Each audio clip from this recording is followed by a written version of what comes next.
My name is Diana. Growing up, I was the princess of a castle I barely understood. My parents, bless their souls, had more money than some countries, but they made sure I knew the worth of every penny.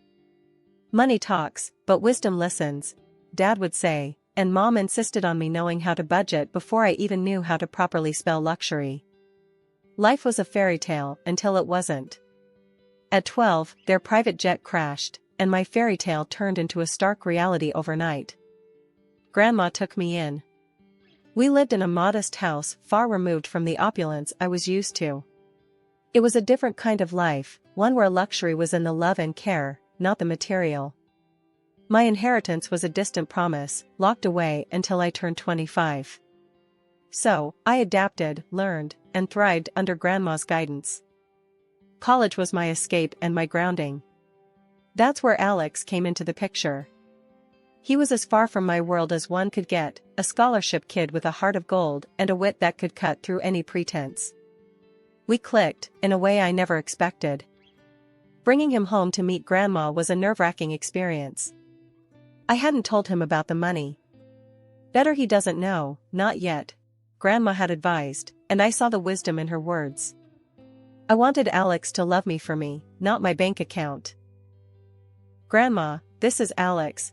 I introduced them, my stomach in knots. Nice to meet you, ma'am, Alex said, extending a hand that Grandma shook warmly. Sit, Grandma gestured, her eyes twinkling as she took in Alex's nervous posture. You're the young man who's stolen my granddaughter's heart. Alex blushed, a sheepish grin spreading across his face. I guess you could say that, ma'am. We sat down, and the conversation flowed more easily than I dared hope. Grandma shared stories of my parents, of me as a child, stories that made Alex laugh and look at me with a warmth that made my heart swell. You've got a good one here, Grandma said, nodding towards me but looking at Alex. Takes after her mother, strong and kind. But don't you let her fool you, she's got a bit of mischief in her too. I can see that, Alex chuckled, squeezing my hand under the table. The evening went on, filled with laughter and shared stories. Alex fit into our world like he was always meant to be there. As he helped Grandma with the dishes afterward, I knew I had made the right choice in bringing him into this part of my life. Walking him out later, Alex turned to me, a serious look on his face. Your grandma's amazing, you know? And hearing about your parents, your life. I feel like I understand you more. I nodded, feeling a lump form in my throat. I'm glad, Alex. There's a lot to me, more than meets the eye, I guess. He smiled, pulling me into a hug. I'm here for all of it, every layer. Doesn't matter what's in your bank account. It's you I care about. I hugged him back, tighter than I ever had before. In that moment, I knew I could trust him, but I also knew the weight of the secret I was keeping. It was a delicate balance, one I hoped wouldn't tip and spill over. The ride to Alex's parents' house was a quiet one, filled with the kind of silence that's too thick to cut through. I could tell Alex was nervous, his hands gripping the steering wheel tighter than usual. You sure you're ready for this? I asked, trying to break the ice. Yeah, my mom can be a bit much. Don't take anything she says to heart, okay? Alex's attempt at a reassuring smile didn't quite reach his eyes. The house loomed ahead, grand and imposing. As we pulled up, my stomach twisted into knots. This was it, no turning back now. We were barely through the door when Alex's mom, Gloria, made her entrance. Her eyes landed on me like two laser beams, sizing me up in a way that made my skin crawl. So, this is the girl you've been hiding, she said, her voice as cold as the marble floors. Mom, this is... Alex began, but Gloria waved him off. I know who she is. Come, let's sit. I prepared some tea. Her command was not to be ignored, leading us into a living room that felt more like a showroom. The tea was served, and Gloria wasted no time. I hear you were raised by your grandmother. Must have been quite the humble upbringing, she said, the word humble sounding more like an insult. I clenched my jaw, fighting to keep my cool. It was. My grandma taught me a lot about life. Important stuff, not just fluff. Gloria's lips twitched in a smirk. I see. And your parents? Gone too soon, I heard. Tragic, really. How does one cope without the proper guidance? Alex jumped in, clearly uncomfortable. Mom, that's enough. Let's not. No, it's okay, Alex. I interrupted, feeling a surge of defiance. Yeah, my folks are gone, and yeah, it was tough. But I got through it. Made me who I am. Gloria sipped her tea, her gaze never wavering. Interesting. And what about your future, dear? Any plans, or are you just riding along on my son's coattails? That stung. I took a deep breath, reminding myself why I was here. I've got plans. Big ones. And I don't need to ride on anyone's coattails to make them happen. The air was thick with tension. Alex, bless him, tried to change the subject. Mom, let's not do this, okay? We're here to enjoy each other's company.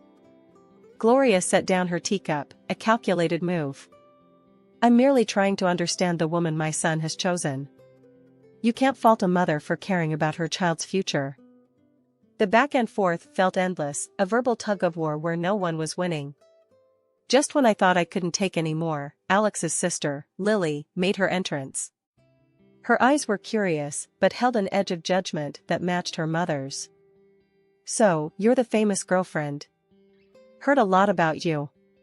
Not all good, I might add, Lily said, her voice dripping with disdain. I was about to snap back when Alex stood up. That's enough, both of you. We came here in good faith, to share a part of our lives with you. If that's not something you can respect, then maybe we should leave. The rest of the visit was awkward, to say the least. Conversations felt forced, every laugh a little too loud. But Alex held my hand under the table, a silent promise that we were in this together. As we left, I couldn't help but feel a mix of relief and frustration. I'm sorry about that, Alex said once we were in the car. They can be a bit intense. I sighed, watching the lights of the house fade in the rearview mirror. It's not your fault. But man, your mom and sister, they're something else. Alex chuckled, a sad sort of sound. Yeah, they are. But hey, we survived, right? Survived and stronger. I agreed, leaning my head against the window. The night sky was clear, the stars shining bright. Maybe it was a sign. No matter how tough things got, there'd always be a way through. The warning came swift and sharp, like a slap to the face, at our next awkward family meetup. Gloria, my future mother-in-law, didn't waste any time laying down the law. If you two are serious about getting married, we're getting a prenup signed, she declared, her eyes drilling into me as if daring me to object. I kept my cool, shrugged, and let out a low, fine by me. I'm not after your son's money. Alex looked like he wanted to crawl into a hole and disappear. Once we were out of there, he was all apologies and promises. My mom won't get in our way, I promise. We'll be happy, he said, his eyes pleading for me to believe him. The wedding planning sailed smoothly enough, but the big day itself? That's when the storm hit. Lily, the sister-in-law-to-be, got sloshed beyond belief and decided it was showtime. In the middle of our reception, she staggered up, glass in hand, and slurred out accusations loud enough for the back row to hear. This one's a gold digger. Doesn't know the first thing about our kind of life. Illiterate, trying to snag my brother's cash. After that, there were other antics, molesting guests, and other things that are not customary to talk about in decent society. I felt my face flush hot with anger and humiliation. Without a second thought, I pulled out my phone and called the cops. This drama needed an audience, and I wasn't about to let Lily's performance go unchecked. The aftermath was a hurricane of accusations and threats. Gloria vowed revenge for the disgrace I'd brought upon their family. You've made a mockery of us. The press will have a field day with my daughter's antics, thanks to you. Alex was torn, trying to play peacemaker in a war that had no room for neutrality. I saw the strain in his eyes, the way his shoulders sagged under the weight of his family's drama and his desire to keep us afloat. But I stood my ground, my resolve hardening. This wasn't just about me anymore. It was about drawing a line, about not letting wealth or the lack thereof dictate how I was treated. As the dust settled, and the night grew quiet, Alex and I sat amidst the wreckage of what was supposed to be our happiest day. "I'm sorry," he whispered, his voice heavy with unshed tears. "I never wanted any of this." I took his hand, feeling the rough edges of our new reality. "We'll get through this. But things need to change. Starting with setting boundaries with your family." The vow we made that night wasn't just about staying together. It was about fighting for the respect we deserved, about not letting old money or old grudges define our future. 2 years slipped by since we said "I do," and those vows felt heavier every day. Gloria practically vanished from our lives, and honestly, I didn't miss her one bit. But it wasn't just her absence that marked those years, it was Alex's changing attitude that really drove the wedge between us. He'd come home late, if at all, muttering excuses about work that didn't quite add up. The warmth we once shared cooled into courtesy, and then, even that faded. The tipping point came one night when he threw his jacket on the chair like it had personally offended him and said something I never thought I'd hear. "You know, I could have done better. Married someone with a bit more class, more in line with my circle." His words stung like a slap. I stood there, gobsmacked, wanting to scream, to tell him about the fortune that was mine. But Grandma's voice echoed in my head, advising patience, to see Alex for who he truly was. So, I swallowed the truth and the hurt, biting back tears. I thought maybe, just maybe, if we had a child, it might bridge the gap between us, remind him of the love that brought us together. "Alex, don't you think it's time we thought about having a baby? It could bring us closer," I ventured one evening, hoping to spark something of the man I fell in love with. His reaction was like a cold shower. "A baby? Now? Don't be ridiculous. We're not ready for that. Not by a long shot." That conversation shut me down. It wasn't just the refusal, it was the disdain, the way he made it clear that what I wanted, what I thought could save us, was nothing but a foolish fantasy. Days turned into weeks, and those weeks into months of silence, of living side by side but not together. Each rude remark, every late night, added another brick to the wall between us. I confided in Grandma, poured my heart out over cups of tea that had gone cold before I could finish them. "He's not the man I married, Grandma. I don't know if he ever was." She listened, her eyes sad but understanding. "You can't make someone be who you want them to be, darling. Sometimes, we see what we want to see, until we can't ignore the truth any longer." Her words, though heavy, carried a sliver of relief. I wasn't crazy, I wasn't asking for too much. I just wanted a partner, someone who saw me as an equal, who respected me. But as the days passed, it became clearer that wasn't who Alex was. Not anymore, if he ever had been. The idea of leaving crossed my mind more times than I cared to admit. But every time it did, I pushed it away, hoping against hope that something would change, that the man I loved would find his way back to me. The vibe was set for a killer party. I'd gone all out for Alex's birthday bash, hoping to bring back a spark into what had turned into a pretty mundane marriage. No expense was spared, and the guest list was a who's who of our closest pals. Notably missing from the invite list were Gloria and Lily, my mother-in-law and sister-in-law. Their drama was the last thing I needed ruining the night.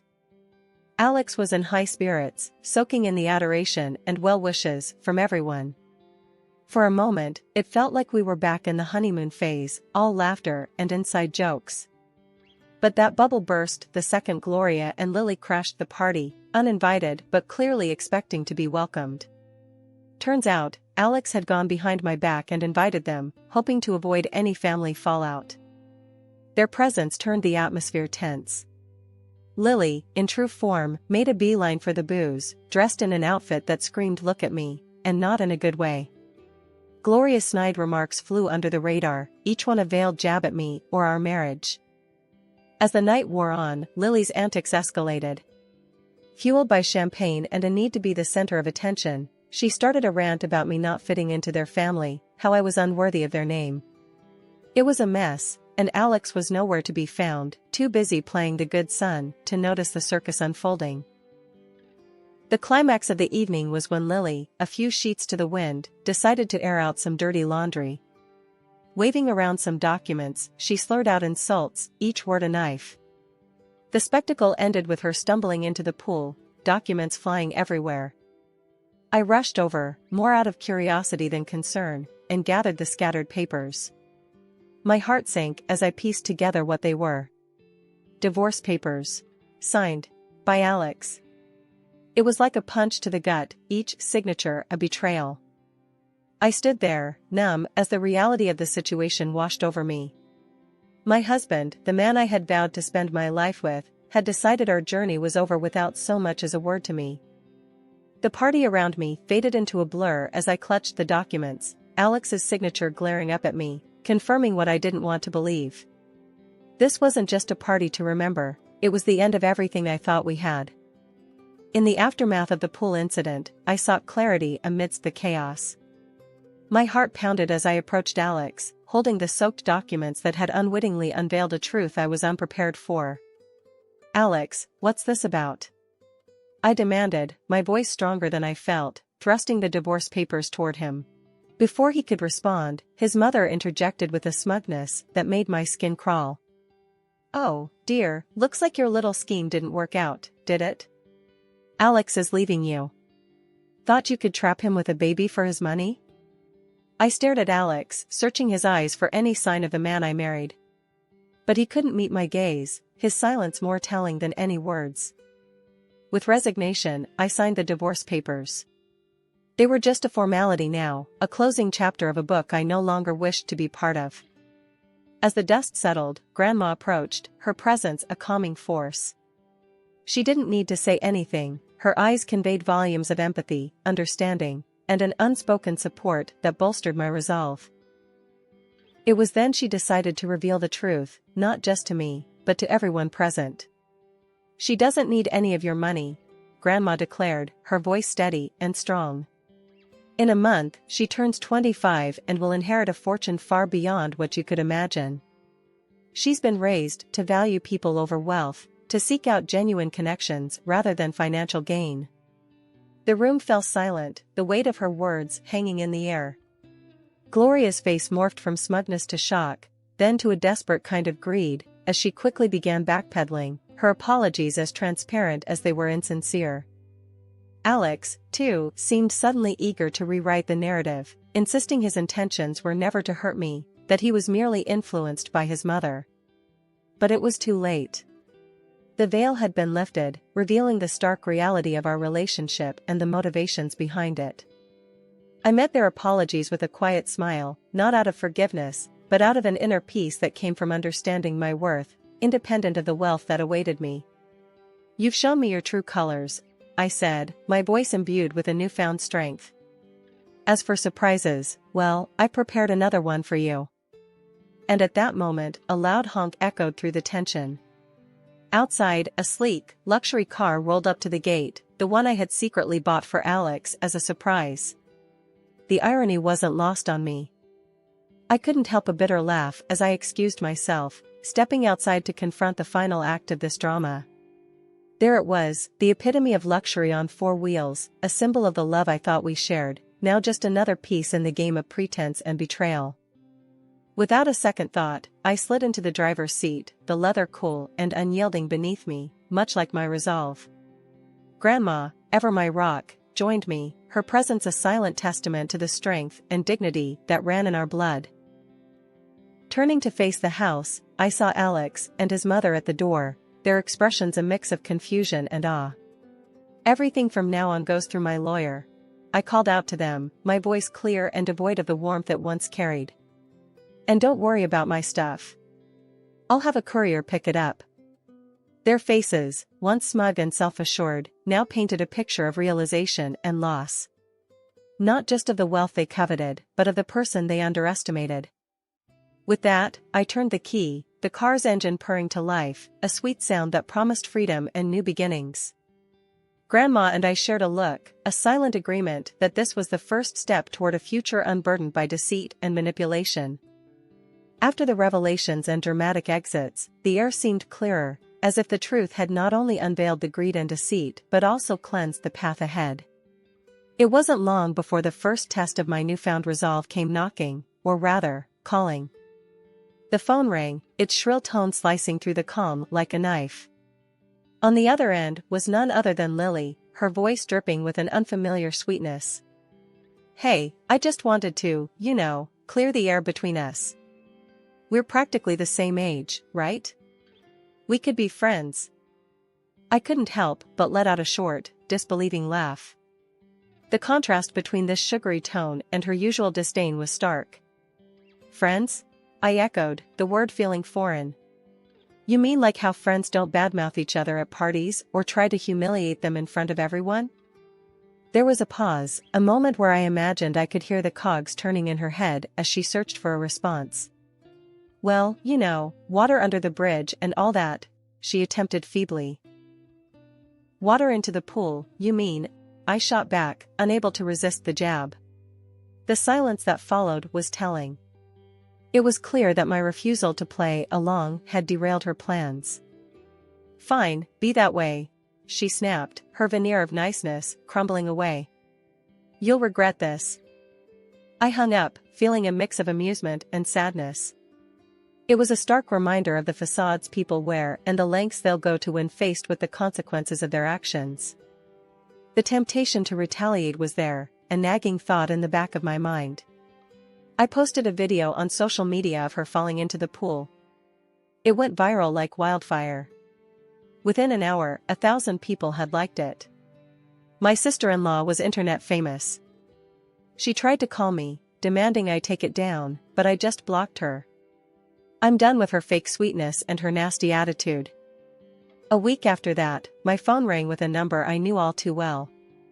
It was Gloria, her voice unnaturally sweet, offering an olive branch she hoped I'd grasp.